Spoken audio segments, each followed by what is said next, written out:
বিগত 2025 সালে 6,729টি সড়ক দুর্ঘটনায় 9,111 জন নিহত হয়েছে, 14,812 জন আহত হয়েছে। রেলপথে 513টি সড়ক দুর্ঘটনায় 485 জন নিহত হয়েছে, 145 জন আহত হয়েছে। নৌপথে 127টি ছোট বড় দুর্ঘটনায় 158 জন নিহত হয়েছে, 139 জন আহত হয়েছে এবং 38 জন নিখোঁজ রয়েছে। এবছর 2,493টি মোটরসাইকেল দুর্ঘটনায় 2,983 জন নিহত হয়েছে, 2,219 জন আহত হয়েছে, যা মোট দুর্ঘটনার 37%। সড়ক, রেল, নৌপথে সর্বমোট 7,369টি দুর্ঘটনায় 9,754 জন নিহত হয়েছে, 15,096 জন আহত হয়েছে।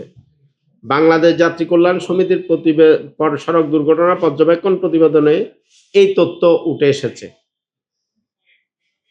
বিগত 2025 সালের তুলনায় 2026 সালে দুর্ঘটনার হার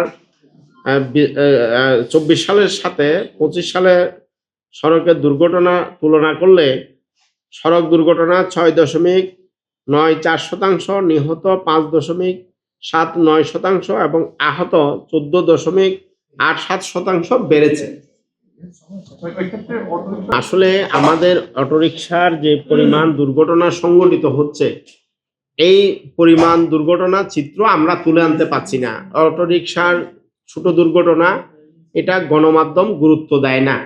ফলে এটা যদি আমরা বিভিন্ন হাসপাতালে তথ্য পর্যালোচনা করি, দেখি যে আমরা যে তথ্যটি হতাহতের সংখ্যাটি এখানে প্রকাশ করছি, তার চেয়েও বেশি ঢাকার পঙ্গু হাসপাতালে রোগী ভর্তি হচ্ছে। বাংলাদেশের জেলা হাসপাতালগুলো, উপজেলা সদর হাসপাতালগুলো এবং বিভাগীয় হাসপাতালগুলো যদি আমরা পর্যালোচনা করি, বিশ্লেষণ করি, দেখতে পাই সেখানে যে পরিমাণে রোগী ভর্তি হচ্ছে, এই তথ্যগুলো কিন্তু আসছে না।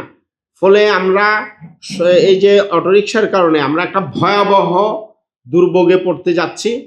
ইতিমধ্যে সরকার যে অটোরিকশা নিবন্ধনের প্রক্রিয়া শুরু করেছে, এই প্রক্রিয়ার মধ্যে ভয়াবহ একটা গলদ রয়েছে।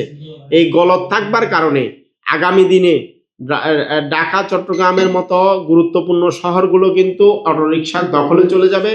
এখানে গাড়ির গতিবেগ কমে যাবে, মানুষের হাঁটার পরিবেশটাও নষ্ট হয়ে যাবে।